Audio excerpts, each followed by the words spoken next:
हाँ, मैं कह रहा था कि हाँ, आपके पास 10 मीथेन के मॉलिक्यूल हैं और क्लोरीन, अगर जो आप कह रहे हैं क्लोरीन लिमिटेड, मान लो क्लोरीन के आपके पास बेटा 2 मॉलिक्यूल हैं, 2Cl2 हैं और HNO आपने यहाँ पे लिया हुआ है। अब बताओ यहाँ पे क्लोरीन के 2 मॉलिक्यूल, तो लिमिटिंग दिखाई दे रहा कि नहीं दिखाई दे रहा? लिमिटिंग बोलो जरा।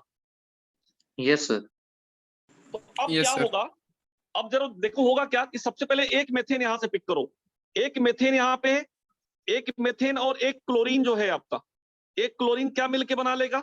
ये बना लेगा बेटा आपका CH3Cl और HCl, राइट? तो ये एक फिनिश हो गया कि नहीं हो गया? अब जरा बताओ रिएक्शन कंटेनर में क्या क्या बचा है? रिएक्शन कंटेनर में बचा है 9 मॉलिक्यूल। किसका बचा है? मीथेन का, क्योंकि 10 में एक खत्म हो गया। जरा देखो। हाँ सर। बोलो। ओके। हाँ सर। और एक बचा है आपका CH3Cl। ये देखो CH3Cl बन गया। और क्लोरीन कितना बचा है? 2 में से एक खत्म हो गया। अब कितना बचा है? एक क्लोरीन बचा है। 1। तो जो बचा हुआ क्लोरीन है, अब बचा हुआ क्लोरीन फर्दर रिएक्ट करेगा, ये Cl2। तो ये Cl2 बेटा उस मेथेन से रिएक्ट करने नहीं जाएगा, वो ये इससे रिएक्ट करता तो मोनो बनता, लेकिन ये Cl2 पर इससे रिएक्ट कर जाएगा। हाँ बेटा बोलिए सर। 9CH4 प्लस Cl होगा ना? नहीं, वो तो HCl बन गया ना भाई, इसका H हटा, एक CH4 लिया, Cl2 ने एक क्लोरीन यहाँ रिप्लेस किया तो CH3Cl और एक HCl बना ना, HCl अलग हो गया ना ये। Yes sir. तो अब 9CH4 CH3Cl प्लस एक Cl2 ये बचा है। अब ये क्लोरीन मेथेन पे अटैक कर सकता है और CH3Cl पे भी अटैक कर सकता है। तो CH3Cl पे ज्यादा रिएक्टिव इस पे अटैक कर जाएगा तो होगा क्या? CH2Cl2 बन जाएगा। और अगर मेथेन पे अटैक करता तो CH3Cl बनता। और होता यही है कि बेटा ये Cl2 इस पे अटैक नहीं करके बल्कि इस पे अटैक करता है। तो अब बताओ कि क्या ये डाई डेरिवेटिव बन गया कि नहीं बन गया?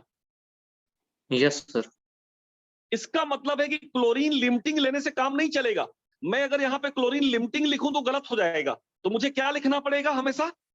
मेथेन बहुत ज्यादा हो, मेथेन बहुत ज्यादा हो। तो इसका मतलब अगर मेथेन के, सपोज करो कि मेथेन के हजारों मॉलिक्यूल हो, मतलब एक कंटेनर ऐसा हो कि मेथेन के हजारों मॉलिक्यूल हैं यहाँ पे, या सपोज करो कि 1000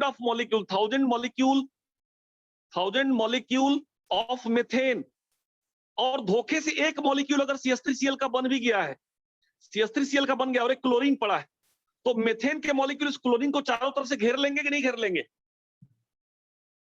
यस घेर लेंगे। तो क्लोरीन को CH3Cl से रिएक्ट करने की प्रोबेबिलिटी बहुत कम हो जाएगी, इसलिए अल्टीमेटली CH4 से ही रिएक्ट करना पड़ेगा। और CH4 से रिएक्ट करेगा तो फिर क्या बना देगा? CH3Cl।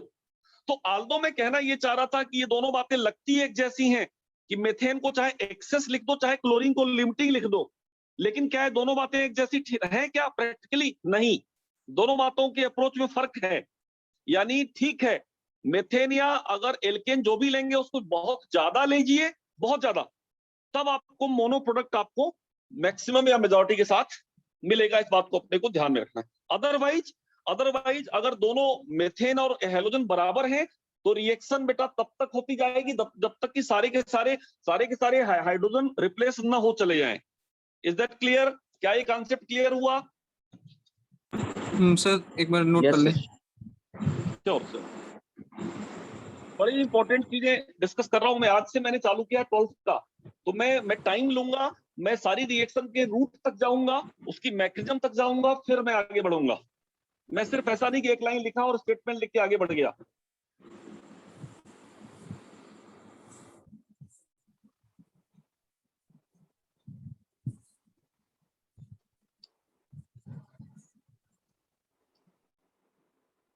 अर्चिता बेटा ये बात समझ में आ रही है आपको?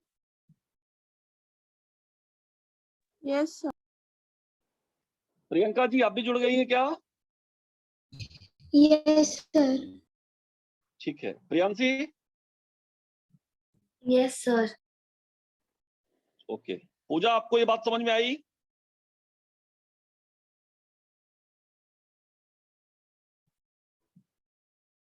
ओके, शायद नहीं सुन रही। तो यहां तक लिख लिया आपने। तो अल्टीमेटली आपको करना यही है कि कोई सा भी आप एल्केन ले ले। सपोज करो आपके पास साइक्लोएल्केन है, साइक्लोएल्केन, अब यहाँ पे आप इसका ब्रोमिनेशन करना चाहते हैं तो Br2 ले लीजिए HNU की प्रेजेंस में, और जो मोनो डेरिवेटिव बनेगा, डेफिनेटली मोनो डेरिवेटिव बनेगा, कोई एक हाइड्रोजन हटा देंगे आप उसका, और हाइड्रोजन हटा के वहां पे Br लगा देंगे, और एक हाइड्रोजन और एक Br क्या बन जाएगा, HBr बन जाएगा। ये देखो आपका ब्रोमीन का एक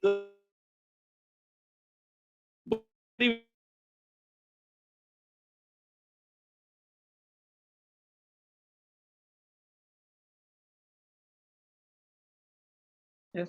ओके सा है, कोई भी एल्केन लेंगे उसके हाइड्रोजन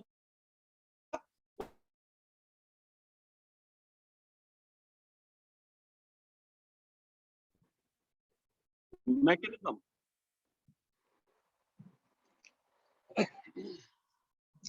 अब देखिए मैकेनिज्म में क्या होगा।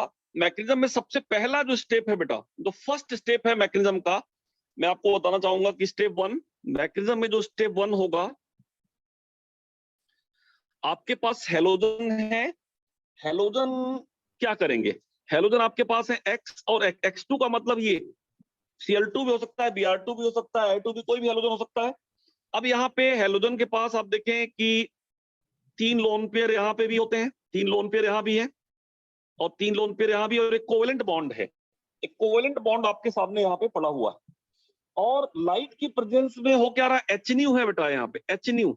तो HNU की प्रेजेंस में ये बताइए कि जो कोवेलेंट बॉन्ड है कैसे टूटेगा। ये कोवेलेंट बॉन्ड होमोलिटिक टूटेगा या हेट्रोलिटिक टूटेगा, जरा बताइए आप। इस बॉन्ड में भी 2 इलेक्ट्रॉन हैं, इस बॉन्ड में ये 2 इलेक्ट्रॉन हैं। HNU की प्रेजेंस में आप चाहते हैं कि बॉन्ड टूट जाए, इसका डिसोसिएशन क्या होगा, हेट्रोलिटिक मैनर में या होमोलिटिक मैनर में। हेल्पर की प्रेजेंस में क्या होता था, night is one component of helper. तो ये अगर बॉन्ड टूटना, ये वाला बॉन्ड टूटना है बेटा, ये वाला बॉन्ड, ये बॉन्ड टूटना है, तो ये एक इलेक्ट्रॉन ये अपना लेके इधर हो जाएगा, ये एक इलेक्ट्रॉन अपना लेके इधर हो जाएगा। बॉन्ड टूटने की इस प्रोसेस को क्या बोलेंगे, होमोलिटिक डिसोसिएशन या heterolytic? Homolytic dissociation. Definitely this is called homolytic dissociation. Homolytic dissociation, homolytic dissociation से बॉन्ड टूटेगा, और होमोलिटिक डिसोसिएशन से बॉन्ड टूटेगा तो आप बता सकते हैं कि क्या बनेगा, ये 2 बन जाएगा, यानी कि 2x, और हेलोजन के ऊपर कितने इलेक्ट्रॉन हो गए टोटल, 6 तो ऑलरेडी थे, कितने हो गए बेटा, 7 इलेक्ट्रॉन हो गए। 7. हेलो फ्री रेडिकल, इसका नाम है hello free radical, this is called hello free radical. काफी खतरनाक होता है, 7 इलेक्ट्रॉन वैलेंस सेल में हो जाए तो हेलो फ्री रेडिकल हो गया, कोई चार्ज यहाँ पे नहीं। अच्छा इनफैक्ट बेटा इस स्टेप को हम लोग बोलते हैं initiation step. This first step is known as initiation, initiation step, first step is known as initiation. Halo free radical बन गया, और आप खुद भी बताइए कि ये स्टेप कैसा स्टेप है, एंडोथर्मिक होगा या एक्सोथर्मिक होगा, टेल मी। क्या इस स्टेप में हीट आपको देनी पड़ रही है या हीट बाहर निकल रही, यार कोई भी बताओ। बॉन्ड तोड़ रहे हो आप, बॉन्ड को तोड़ रहे हो तो एनर्जी देनी पड़ेगी या एनर्जी निकलेगी, जरा बताओ आप मुझे। सर निकल रही है। बॉन्ड टूटेगा तो एनर्जी निकलेगी, कि बॉन्ड तोड़ने के लिए एनर्जी देनी पड़ेगी। आप एक्स को एक्स से अलग कर रहे हो बच्चे। बॉन्ड जब बनता है तो एनर्जी रिलीज होती है, बॉन्ड जब टूटता है तो एनर्जी देनी पड़ती है। So this step is endothermic step, ध्यान रखना कि this step is endothermic, this step is endothermic step. Endothermic का मतलब कि एनर्जी आपको देनी पड़ती है, एनर्जी रिक्वायर्ड है, energy is required in this step. तो पहले स्टेप में ये है, मतलब यू कैन से कि energy is required, energy is required in this step, that's why it is endothermic। तो पहला स्टेप ये हो गया कि जो हेलोजन आपने लिया था वो टूट के हेलो फ्री रेडिकल में कन्वर्ट हो गया, दिस इज एंडोथर्मिक, यानी एक हेलो फ्री रेडिकल बन गया। अब आते हैं मैकेनिज्म का सेकंड स्टेप ऑफ मैकेनिज्म, यानी स्टेप नंबर 2। फर्स्ट स्टेप हो चुका है, अब आते हैं स्टेप 2 में। स्टेप 2 में देखते हैं क्या होगा।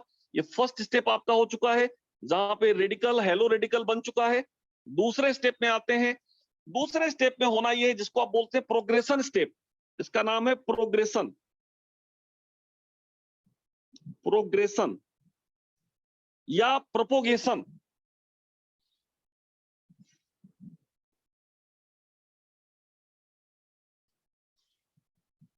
प्रोपोगेट करना, प्रॉपर्टीज को ट्रांसफर करना, मतलब प्रोपोगेट होने का मतलब transfer of properties from one species to another.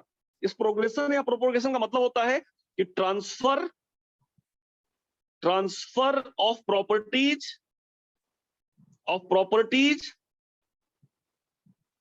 From one step या वन स्पीशीज टू अनदर। इसको बोलते हैं प्रोग्रेशन या propagation, whatever you select the word.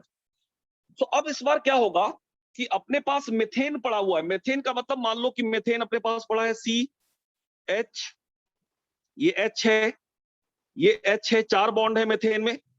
Methane का ही मैकेनिज्म एल्केन का चल रहा है। ये मेथेन है अपने पास। अब इसके साथ होगा क्या, अपने पास एक हेलोजन भी लिया है आपने क्या लिया है, हेलोजन। ये रेडिकल जो है, ये जो रेडिकल बना एक्स रेडिकल, यानी जो एक्स रेडिकल यहाँ पे है ये पड़ा हुआ है हेलो रेडिकल बनके।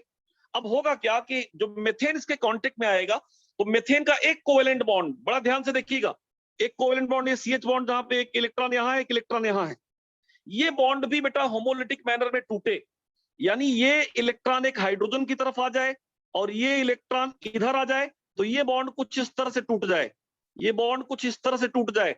अब जब बॉन्ड इस तरह से टूटेगा तो अब बताओ अब क्या बना यहाँ पे बेटा, यहाँ पे ये बॉन्ड ऐसा टूटे, इस तरह से बॉन्ड टूटे, और जो H रेडिकल है, ये H रेडिकल बेटा X रेडिकल से रिएक्ट कर जाएगा तो क्या बनाएगा, बता सकते हैं आप मुझे।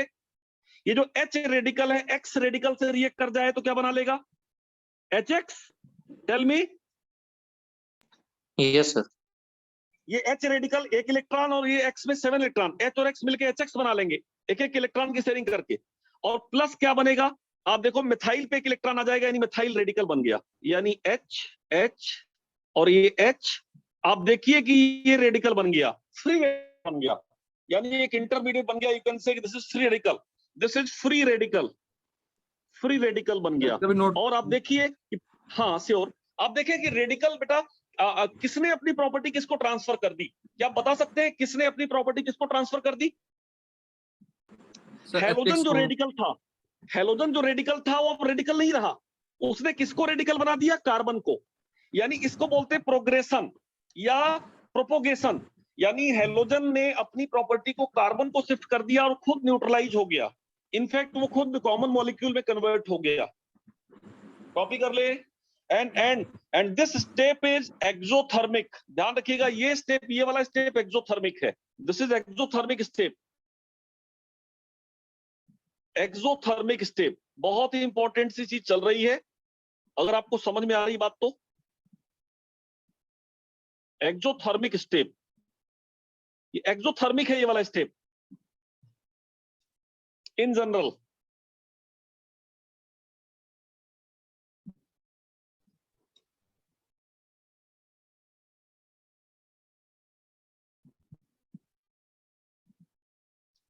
लिख लिया होगा तो बता दीजिएगा।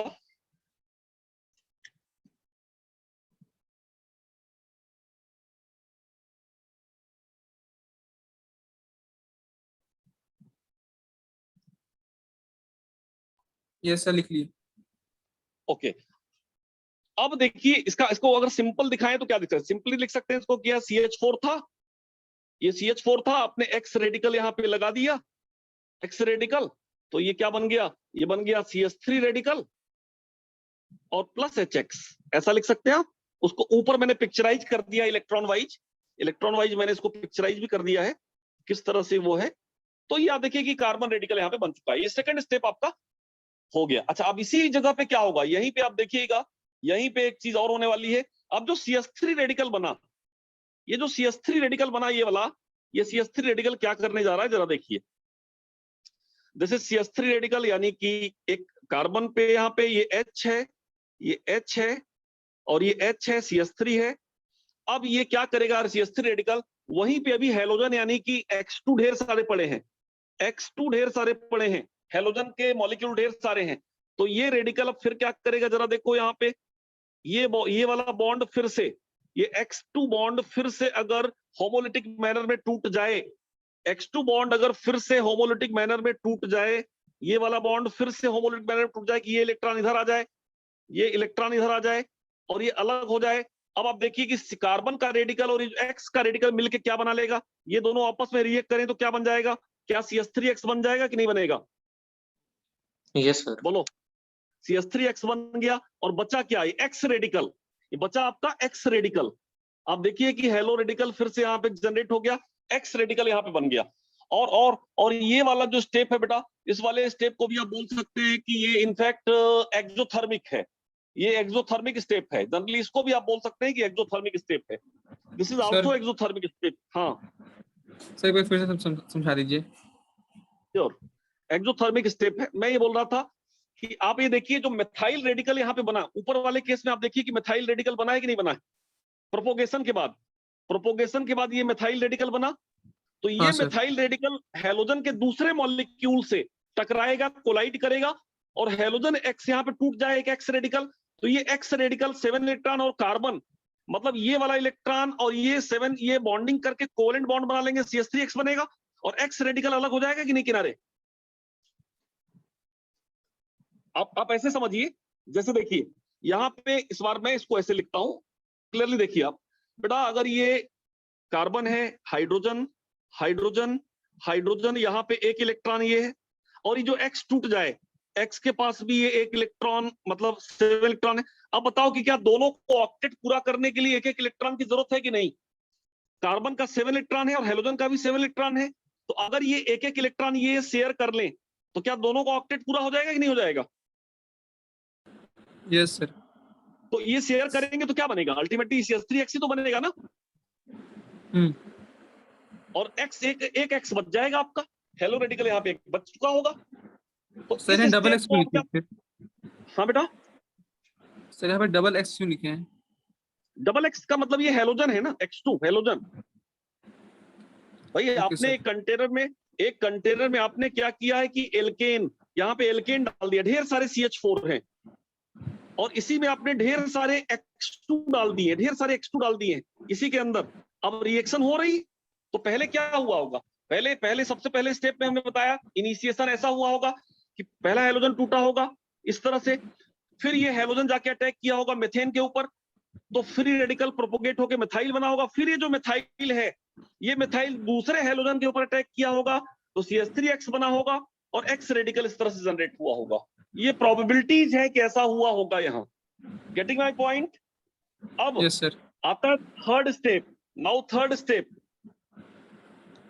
Step 3 which is called termination. Step 3 which is called termination. अब जो रेडिकल बचे हैं वो आपस में एक दूसरे से कोलाइड करके टर्मिनेट हो जाएंगे। मतलब टर्मिनेशन का मतलब कि रिएक्शन को कंप्लीट करने का बेटा एक तरीका है, लास्ट में एक तरीका है जिससे रिएक्शन कंप्लीट हो जाएगी। अब बेटा आप मुझे बताइए, खुद बताइए, किस रिएक्शन कंटेनर के अंदर कौन कौन से बेटा रेडिकल बचे हुए हैं या हो सकते हैं? एक तो X रेडिकल हो सकता है कि नहीं, हेलोजन का रेडिकल पड़ा है कि नहीं पड़ा, जरा बताओ। X रेडिकल पड़ा है, यस सर। ये है। इसी तरह से मिथाइल रेडिकल हो सकता है कि CH3 रेडिकल भी कुछ पड़े हो सकता है, मिथाइल रेडिकल पड़ा हो। अब क्या क्या ढेर सारे, सपोज करो कि N ये है या कुछ भी, तो अब होगा क्या, अब हो ये सकता है कि X रेडिकल अपने ही जैसे किसी दूसरे X रेडिकल से कोलाइड कर जाए तो क्या बना लेगा बताओ, X2 बन जाएगा। Yes sir.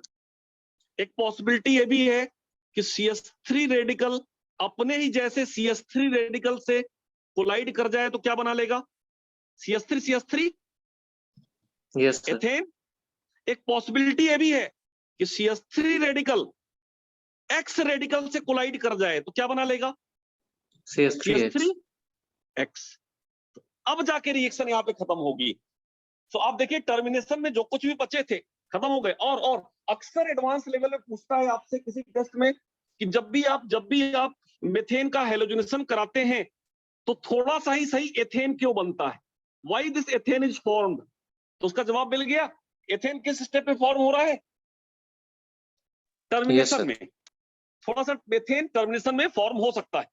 तो अब आप देखिए कि मेजॉरिटी में आपका क्या बना, मेजॉरिटी में आपने जब रिएक्शन कराई है तो मेजॉरिटी में यहां पे बना आपका CH3X। कुछ आप देखिए कि X आपका CH3 भी बना एथेन, और बाकी X2 जो बना बेटा, ये X2 तो आपने कंज्यूम किया ही था। अब एक चीज देखिए आप, हेलोजन आपने वहां पे लगाया और हेलोजन यहाँ पे देखो वापस भी आ रहा है, तो हेलोजन वहां पे कुछ हेलोजन जनरेट भी हो रहा है X2, है ना? तो ये इस तरह से रिएक्शन है, तो 100% CH3X तो कभी नहीं बनेगा। यस, मेजॉरिटी में बनेगा, लेकिन वो तब बनेगा जब आप CH4 के अमाउंट को क्या करेंगे जरा बताइए? Yes. तो शायद आपको ये बड़ी शानदार सी चीज समझ में आई कि ज्यादातर रिएक्शन जो बेटा फ्री रेडिकल इंटरमीडिएट से होके जाती हैं, उसमें 3 स्टेप होते हैं, initiation, propagation and termination. Getting my point? Yes, sir. मतलब ये 3 तरीके हैं टर्मिनेट होने के, 3 तरीके, पहला तरीका ये वो, दूसरा तरीका ये वो, तीसरा, these are 3 ways of termination. And due to this same amount of C2H6 या some amount of C2H6 is also form. क्यों फॉर्म होता है इसका जवाब भी आपको मिल गया, क्वेश्चन भी मैंने दे दिया कि C2H6 क्यों फॉर्म होता है, उसका जवाब भी यहीं पे छुपा हुआ है। ठीक है? अच्छा, Yes, sir. अब आप आगे मुझसे बोल सकते हैं कि सर, आप मुझसे आगे बोल सकते हैं कि सर ये बताइए कि ठीक है, लेकिन मेथेन अगर ज्यादा ना हुआ होता तो फिर सेकेंड टाइम भी क्या होता? सेकेंड टाइम भी क्या होता? सेकेंड टाइम पे भी डाई हेलोजनेशन होता। तो मैं उसके लिए जा रहा हूं। मान लो फर्स्ट टाइम क्या हुआ, फर्स्ट टाइम जरा देखिए क्या होता। फर्स्ट टाइम आप समझ गए। अब अगर मेथेन कम होता तो वहां पे क्या पॉसिबिलिटी थी? प्रोपोगेशन स्टेप में, वापस से मैं आ रहा हूं, प्रोपोगेशन,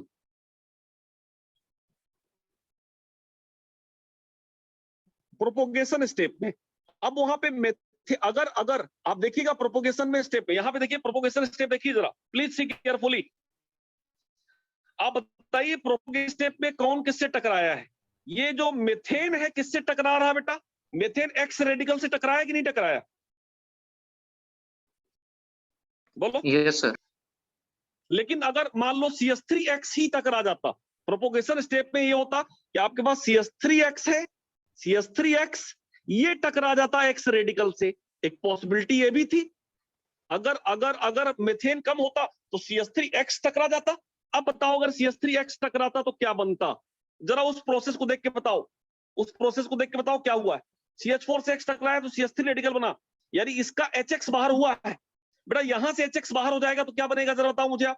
अगर यहां से HX बाहर कर दोगे आप तो क्या बनेगा बता सकते हैं आप? अगर HX बाहर हो गया यहां से X तो क्या बनेगा?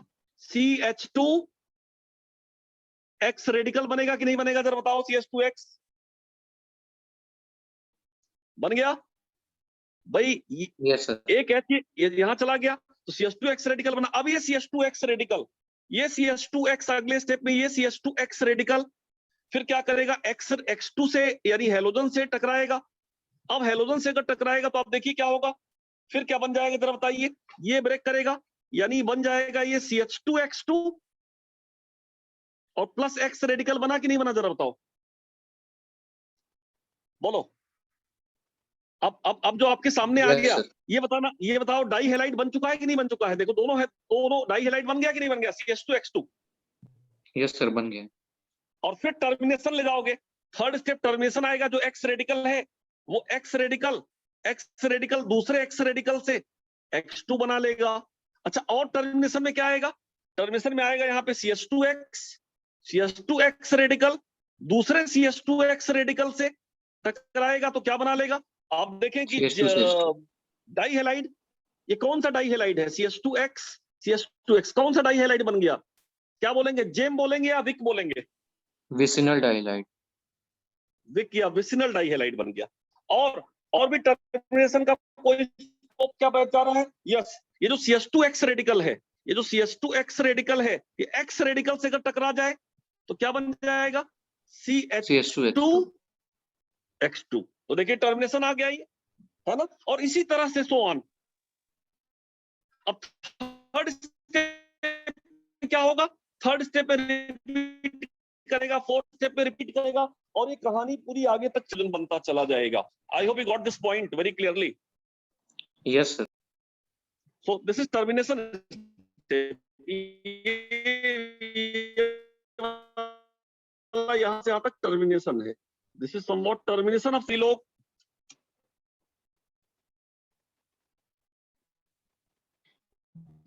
नोट कर ले फिर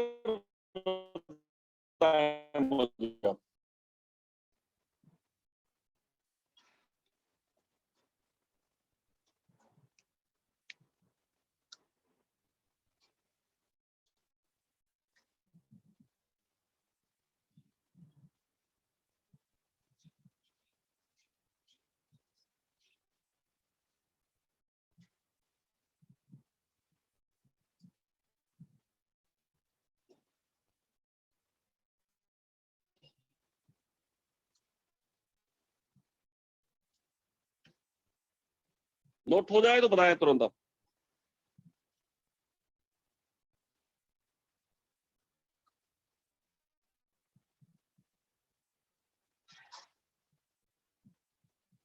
और पूरी की पूरी कहानी देखें फ्री रेडिकल के आसपास घूम रही।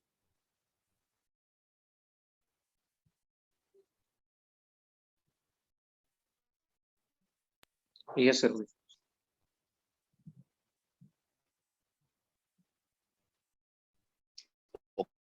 अब एक यहाँ पे इंपॉर्टेंट कुछ पॉइंट्स आपको लिखने हैं, some important point regarding about mechanism. Reactivity of halogen, reactivity of halogen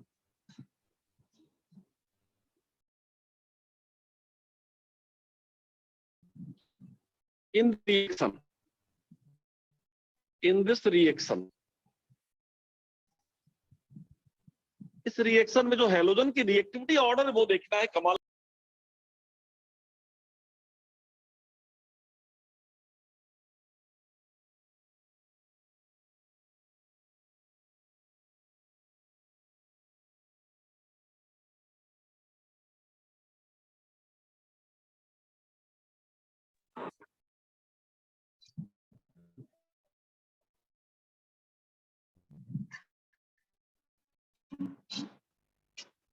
screen दिखाई दे रही क्या आपको? Yes, sir.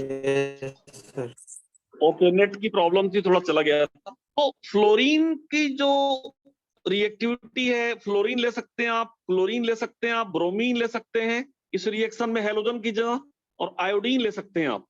लेकिन एक बात मैं आपको बताऊं कि इस रिएक्शन में जब भी आप किसी भी एल्केन का हेलोजनेशन कराने जाएंगे तो हेलोजन के पॉइंट ऑफ व्यू से देखेंगे तो सबसे ज्यादा रिएक्टिव हेलोजन कौन है पता है?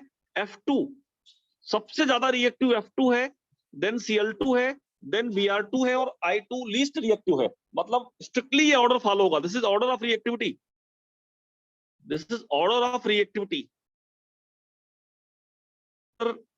Of reactivity.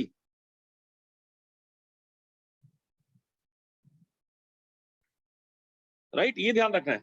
और आपको इनफैक्ट मैं बताऊं कि जो फ्लोरीन वाला केस है, फ्लोरीन के केस में अगर आप ऑपरेट करते हैं बेटा चीजों को शुरू से अंत तक, तो ओवरऑल रिएक्शन बहुत ज्यादा एक्सोथर्मिक हो जाती है। Reaction becomes highly exothermic, reaction becomes highly exothermic, reaction becomes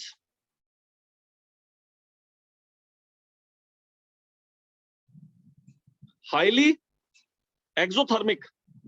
अब बताओ, अब आप फ्लोरिनेशन कराना पसंद करोगे क्या? Would you like the fluorination?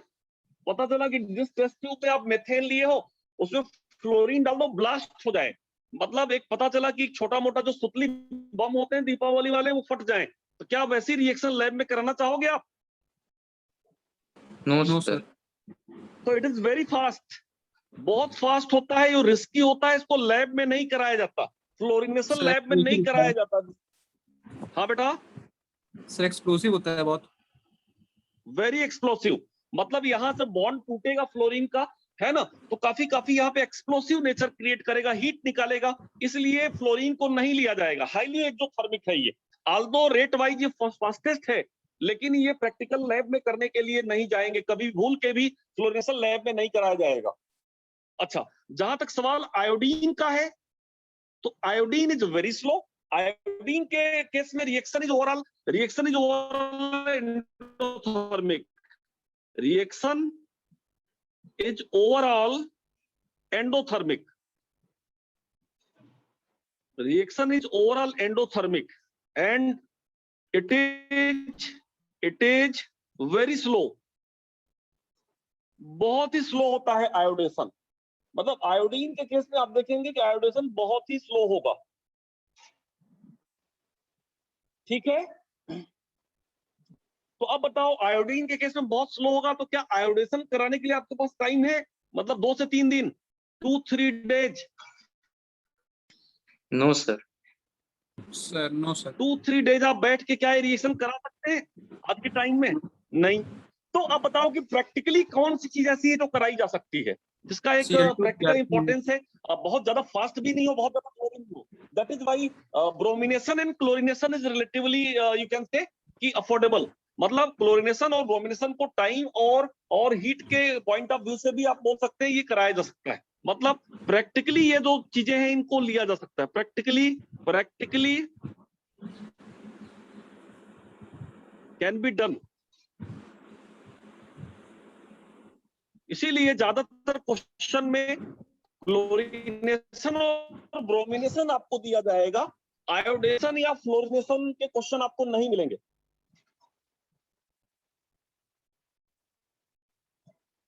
ठीक है ना? Yes, sir. सो ये चीज मुझे लगता है। और ये ओवरऑल देखेंगे तो क्लोरिनेशन और ब्रोमिनेशन एक्सोथर्मिक है।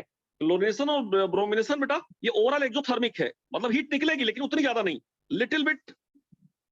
लिटिल एक्सोथर्मिक, लेकिन रिस्क नहीं है। ये आप यहाँ पे देख सकते हैं इस बात को।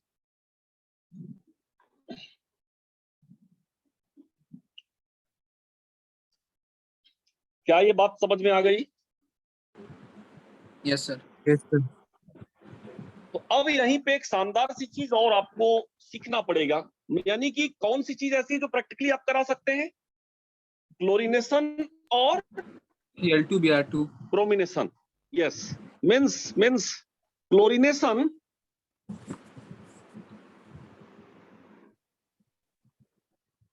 And bromination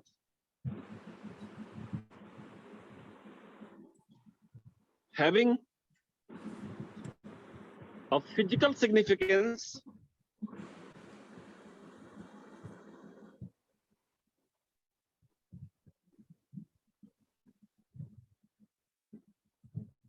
in this reaction in above reaction। ये नोट कर लीजिए इस बात को, यानी क्लोरिनेशन और ब्रोमिनेशन का एक फिजिकल सिग्निफिकेंस है और वो कराया जा सकता है। अब क्लोरिनेशन और ब्रोमिनेशन पे भी देखेंगे कि क्लोरिनेशन और ब्रोमिनेशन में रिलेटिवली कौन फास्ट है, जरा बताइए। क्लोरिनेशन फास्ट है या ब्रोमिनेशन फास्ट है? Chlorination. दोनों में अगर बोला जाए क्या फास्ट हो जाएगा? Chlorination. Chlorination. Here relatively chlorination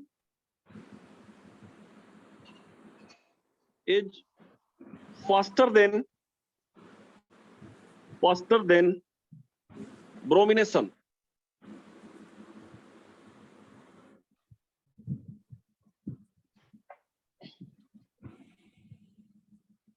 मतलब ब्रोमिनेशन थोड़ा स्लो है और क्लोरिनेशन थोड़ा सा क्या है, फास्ट है। ठीक है, अब एक बढ़िया सी चीज मैं आपको यहाँ पे स्टीरियोकेमिस्ट्री और हायर लेवल की प्रॉब्लम को समझाने का प्रयास यहाँ पे मैं करूंगा, और आई होप कि आपको कंपटीशन लेवल की चीज यहाँ पे आपको क्लैरिटी के साथ मिल जाएगी। जैसे मान लो बेटा कि अब कोई एक ऐसा एल्कीन हम लेते हैं, होता क्या है कि यहाँ पे हाइड्रोजन का रिप्लेसमेंट होता है, हम एल्केन ले लेते हैं। सपोज करो we are having alkane somewhat like this. आपको एल्केन ऐसा दे दिया, CH3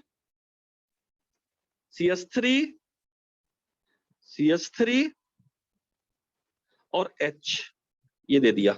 अब बेटा इसमें अगर आप क्लोरिनेशन कराओगे, Cl2 कराओगे क्लोरिनेशन, अब आप बताओ कि यहाँ पे दो तरह के हाइड्रोजन हैं, दो तरह के इस पूरे। अब इस वाले एल्केन में अगर ध्यान से देखिए तो क्लोरिनेशन में कितने तरह के हाइड्रोजन हैं? दो तरह के हाइड्रोजन हैं। एक हाइड्रोजन 3 डिग्री हाइड्रोजन है एक हाइड्रोजन ध्यान से देखिए, क्या ये वाला हाइड्रोजन 3 डिग्री है कि नहीं? ये वाला hydrogen, this hydrogen is 3 degree hydrogen और नॉट? हाँ सर। और Yes, sir. 9 हाइड्रोजन कैसे हैं? ये हाइड्रोजन ये मिलके 9 कैसे हैं? यानी 1 3 डिग्री हाइड्रोजन एंड 9 कितने डिग्री? 1 डिग्री हाइड्रोजन दिखाई दे रहे हैं क्या आपको? Yes, sir. तो अब यहाँ पे क्लोरीन को अटैक करने का दोनों जगह चांस है। तो अब देखिए दो प्रोडक्ट बनेंगे। एक प्रोडक्ट क्या बनेगा? एक प्रोडक्ट तो ये बन सकता है भाई क्लोरीन यहीं पे लग जाए, जहां 3 डिग्री वाले पे CH3 एक प्रोडक्ट ये बन सकता है, यानी 3 डिग्री वाले को उसने रिप्लेस कर दिया। साहिल अभी आ रहे हैं क्या?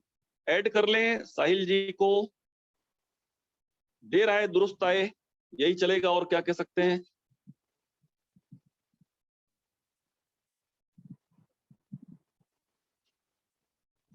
एक मिनट वेट करेंगे। ओके, एक पॉसिबिलिटी है। दूसरी पॉसिबिलिटी ये है कि अगर वो 1 डिग्री हाइड्रोजन को रिप्लेस कर दे किसी भी एक को, तो बात तो वही है। H रहने दो, यहाँ C रहने दो, यहाँ पे लिख दो आप CH2Cl। एक पॉसिबिलिटी है। मोनोक्लोरो की बात हो रही बेटा, मोनोक्लोरो की बात हो रही। क्या ये दो पॉसिबिलिटी बनेंगे कि नहीं बनेंगे बेटा? जरा बताइए। Yes, sir. Yes sir. ये दो पॉसिबिलिटी संभव है, क्योंकि दो तरह के हाइड्रोजन है। दो तरह के हाइड्रोजन है, तो जो क्लोरिनेशन आप कराएंगे तो उतने तरह के प्रोडक्ट बनेंगे। इस बात को ध्यान देने की जरूरत है आप, ठीक है? और मैं आपको बताऊं, हाँ इसको नोट कर लीजिए। और मैं आपको बताऊं बड़ी शानदार सी चीज, कि यहाँ पे ये जो 1 डिग्री वाला है ये मेजर है, ये मेजर पाया गया, मेजर प्रोडक्ट ये है। और ये वाला 3 डिग्री वाला बेटा माइनर पाया गया। इसको बताऊंगा कैलकुलेट करने का तरीका, पहले नोट करिए इसको आप। सर ये वाला 1 डिग्री वाला है। 1 डिग्री वाला ये है CH3 वाले। मतलब कोई भी हाइड्रोजन अगर 1 प्राइमरी कार्बन से लगा है तो 1 डिग्री बोलेंगे ना हाइड्रोजन उसको। ये बताओ कि ये कार्बन, ये वाला बीच वाला कार्बन कितने डिग्री है? ये 3 डिग्री है। हाँ सर। Yes, तो 3 sir. डिग्री कार्बन पे लगा हाइड्रोजन 3 डिग्री होगा। और 1 डिग्री ये किनारे वाले कार्बन क्या है? 1 डिग्री है कि नहीं? 1 डिग्री ये वाला, Yes, sir. ये वाला 1 डिग्री, ये वाला 1 डिग्री। 1 डिग्री कार्बन से जो हाइड्रोजन लगे होंगे वो 1 डिग्री होंगे। 2 डिग्री से सर, जो हम- लगे होंगे वो 2 डिग्री होंगे। हाँ बेटा। सर हम प्रोडक्ट में बात कर रहे हैं, माइनर हाँ, वाला product इधर में- इधर वाला होगा। नहीं। अब आप देखिए जो Cl है 3 डिग्री वाला, इसको मैंने माइनर लिखा है क्लोरिनेशन के केस में, और इसको 1 डिग्री वाले को मैंने मेजर लिखा है। उसका रीजन बताऊंगा मैं आपको। इतना पहले नोट कर लीजिए आप। नोट हो गया क्या?